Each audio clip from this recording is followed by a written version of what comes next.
Sledge গাড়ি চালক Andreas বার্থের সুইডেনের লাপল্যান্ডের ওয়ান্ডারল্যান্ডে একটি খামার আছে। সেখানে তার ৫০টা শিকারী কুকুর রয়েছে। ৫ বছর ধরে এখানে আস্তানা গেড়ে আছেন আন্দ্রেয়াস। সাথে আছে তার সঙ্গী কেরেস্টিন পোলার।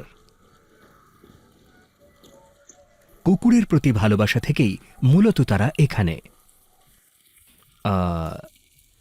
আপনি যদি একবার এই কুকুরের টানা স্লেজ গাড়িতে চড়েন তাহলে আর থামতে ইচ্ছা করবে না।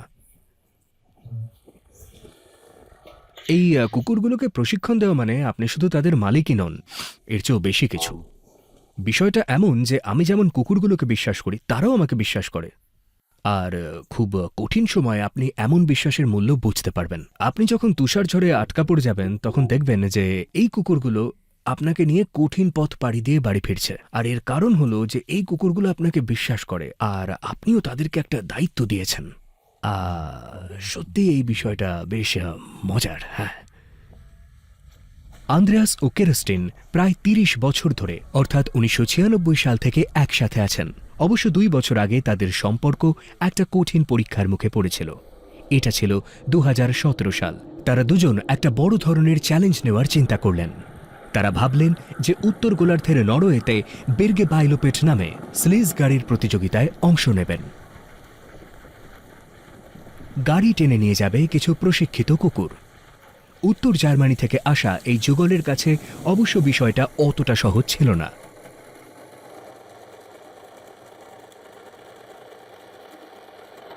আমি আগে আমার ছেলে মেয়েদের জন্য এসব কাজ করতাম, যেমন তাদের জিনিসপত্র ঠিক করে দেওয়া, কাপড় সেলাই করা। আর এখন এগুলো আমি কুকুরগুলোর জন্য করি।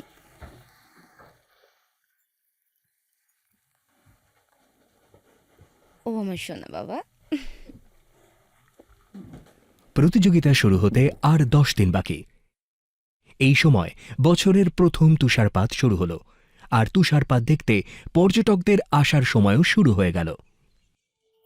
প্রথমে একটু অস্বস্তিকর লাগে, আপনার মনে হবে যেটা স্থির হয়ে আছে, কিন্তু না, এটা চলছে।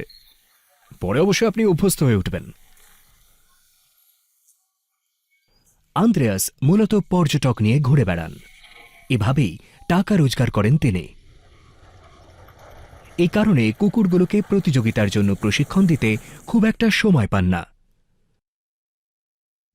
আপনি যদি স্লেজগারের দৌড়ে অংশ নিতে চান তাহলে কুকুরগুলোকে প্রশিক্ষণ দিতে হবে, আর তখন পর্যটক নিয়ে ঘোরার সময় থাকে না। আমরা অবশ্য দুটোই করতে চাই। মাঝে মাঝে দিনের বেলায় পর্যটক নিয়ে ঘোরেন আন্দ্রেয়াস, আর রাতে কুকুরগুলোকে প্রশিক্ষণ দেন। প্রতিযোগিতা শুরু করার আগে কুকুরগুলোকে ৩,৫০০ কিলোমিটারের প্রশিক্ষণ দিতে চান। সবকিছুই ঠিকঠাক চলছিল, কিন্তু দৌড় শুরুর ৫ সপ্তাহ আগে বিপত্তি বাঁধল। কেরেস্টিন ক্লান্ত হয়ে পড়লেন, তাই তিনি রেসে যেতে চান না। এক তরুণ দম্পতি আমাদের সাহায্য করবে, আমরা তাদেরকে শতভাগেরও বেশি বিশ্বাস করি। কিন্তু ছেলেটি জানে না সে আসতে পারবে কিনা। মেয়েটির নাম ফ্রান্সি। সে যদিও একাও আসে এবং আন্দ্রেয়াসের সাথে কাজ করে তাহলেই হবে। আমি আসলে যেতে চাইছিলাম, কিন্তু ফ্রান্সি গেলেও চলবে। তাছাড়া ফ্রান্সি থাকা মানে আমাদের সাথে একজন প্রাণী চিকিৎসকও থাকলো। এটি অনেক বড় উপকার যা আপনি হয়তো কখনোই ভুলবেন না। হ্যাঁ, কেরাস্টিনের অভাব পূরণ করাটা সত্যি কঠিন ব্যাপার, কিন্তু কি আর করা।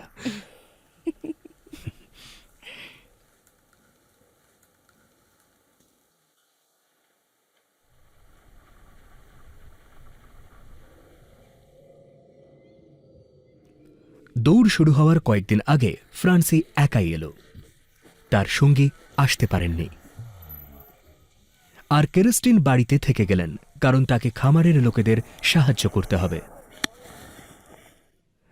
আমরা ভালো কিছু করার চেষ্টা করব, আর ফ্রান্সি এটা খুব ভালোভাবেই পারবে। আমার চেয়ে ফ্রান্সি অনেক বেশি শান্ত।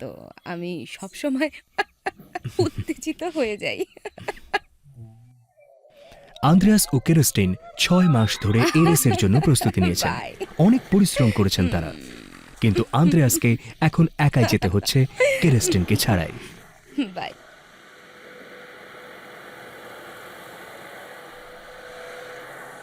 এবছর 5টি দেশ থেকে 45 জন খেলায় অংশ নিচ্ছেন। আগামী কয়েকদিনে আন্দ্রেয়াসকে 350 কিলোমিটার পথ পাড়ি দিতে হবে। কুকুরগুলোকে নিয়ে আন্দ্রেয়াস উত্তরে আর্কটিকের দিকে রওনা দেবে। কনকনে ঠান্ডা বাতাস, তাপমাত্রা -40-এর নিচে। এই ঠান্ডায় কুকুরগুলোর খুব কষ্ট হবে, তাই একটু পরপর বিরতি নিতে হবে, কারণ তাদের বিশ্রাম দরকার হবে।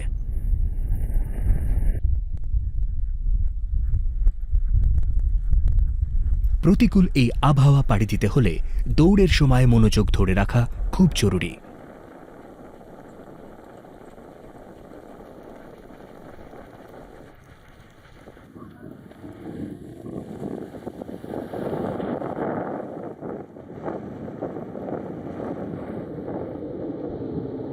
সাড়ে 5 ঘন্টা পর আন্দ্রেয়াস কুকুরগুলো নিয়ে ভার্টসোতে প্রথম চেকপয়েন্টে এসেছেন। এই সময় 70 কিলোমিটার পথ পাড়ি দিয়েছেন তারা।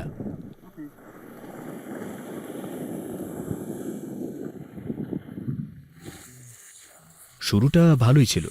20 কিলোমিটার পর থেকেই কুকুরগুলো ছন্দ ফিরে পেয়েছে।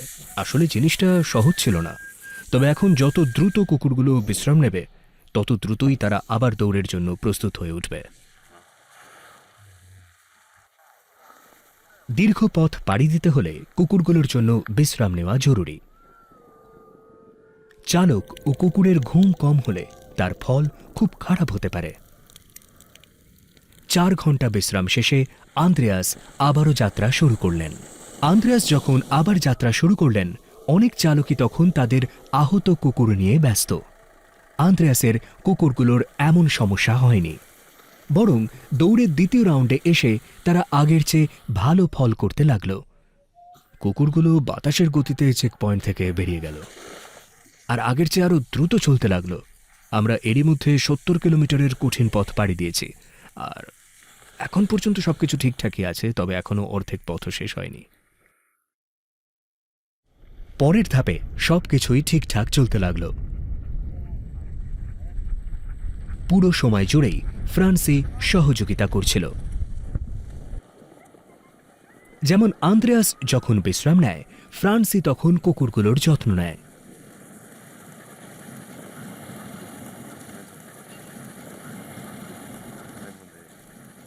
তবে এই পর্যন্ত আসতে আন্দ্রেয়াসের খুব কষ্ট হয়েছে। আজ প্রতিযোগিতার তৃতীয় দিন চলছে। এই সময় আন্দ্রেয়াস মাত্র 3 ঘন্টা ঘুমিয়েছে। অন্ধকারে গাড়ি চালাতে গিয়ে তারা আসলে প্রতিযোগিতাটি যে কষ্টকর তা টের পাচ্ছে।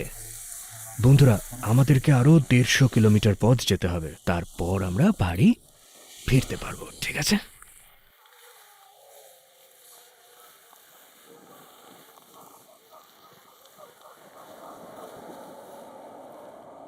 দৌড় প্রতিযোগিতা প্রায় শেষ হয়ে আসছে। ক্রমেই তারা শেষ মাথায় চলে আসছে, কিন্তু আগের চেকপয়েন্টে তাদের একটু বেশি সময় থাকতে হয়েছে। এমনটা হওয়ার কথা নয়, কিন্তু এটা এরকমই। মনে হলো আমার কুকুর আনুক একটু বেশি ক্লান্ত, তাই আমি চিকিৎসকের সঙ্গে কথা বললাম। তারা বলল এই কুকুরটাকে সরিয়ে ফেলতে হবে। তারা বলল কুকুরটাকে দেখাশোনা করার জন্য আপনার সাথে যে রয়েছে তার হাতে দিন, তারপর আপনি চেকপয়েন্ট ত্যাগ করতে পারবেন। হ্যাঁ, কিন্তু ফ্রান্সির সাথে যোগাযোগ করা যায়নি, তার ফোন বন্ধ। তাই আমরা 6 ঘন্টা দাঁড়িয়েছিলাম। অন্ধকারে প্রায় 6 ঘন্টা আন্দ্রেয়াস ফ্রান্সির সাথে যোগাযোগের চেষ্টা করেছিল, কিন্তু পারেনি। খেলার নিয়ম অনুযায়ী শুধুমাত্র ফ্রান্সি ক্লান্ত এই কুকুরটিকে নিয়ে যেতে পারবে। আমি বড় একটি ভুল করে ফেলেছি, আর এখন মাশুল দিচ্ছি। ঘুমিয়ে পড়েছিলাম আর মোবাইল সাইলেন্ট করা ছিল। আমি সাধারণত মোবাইল সাইলেন্ট করি না, বিষয়টা খুব খারাপ হলো। লম্বা সময় বসে থেকে আন্দ্রেয়াসের টর্চের আর মোবাইল ফোনের ব্যাটারি ফুরিয়ে গেছে, আর সামনে যাওয়া যাবে না। এদিকে রেস শেষ হতে আরও 100 কিলোমিটার বাকি। আন্দ্রেয়াসের স্বপ্ন ভেঙে চুরমার হয়ে গেল। আমি জানি বিষয়টি আন্দ্রেয়াসের জন্য খুব কষ্টের। এই প্রতিযোগিতার জন্য সে অনেক পরিশ্রম করেছে, অনেক টাকাও খরচ করেছে। এই 2 সপ্তাহ আম, আম, আমরা পর্যটক নিয়ে ঘুরতেই পারতাম। আন্দ্রেয়াস নিজেও এটা জানে। তবে আন্দ্রেয়াস জানে যে আমি তাকে পরের বার অবশ্যই সাহায্য করব। আমি অবশ্য দৌড় শুরুর পরের দিনই বুঝেছিলাম যে আন্দ্রেয়াস আগামীতে আবার চেষ্টা করবে। 2 বছর পর আন্দ্রেয়াস আবারও রেসে যাওয়ার চিন্তা করছে। একটা নতুন দল নিয়ে যাবে সে। এবারে সে আশাবাদী, কারণ তার 2টো ভালো কুকুর আছে। যে কুকুরগুলো ভালো গাড়ি চালায় তারা বেশ বুদ্ধিমান হয়, আর যে কোনো আবহাওয়াতে দৌড়ের সময় তাদের সঠিক পথ ধরে রাখতে হয়, আর সামর্থ্যও থাকতে হয়। সাথের 8-10টা কুকুরের দল যদি খুব ভালো দৌড়ায় তাহলে এটা অন্যদের উপর মানসিক চাপ তৈরি করে। তবে সব কুকুর অবশ্য এমনটা নয়। ইনারি ও ক্লারার মতো কুকুরেরা কাজে সত্যিই বেশ ভালো।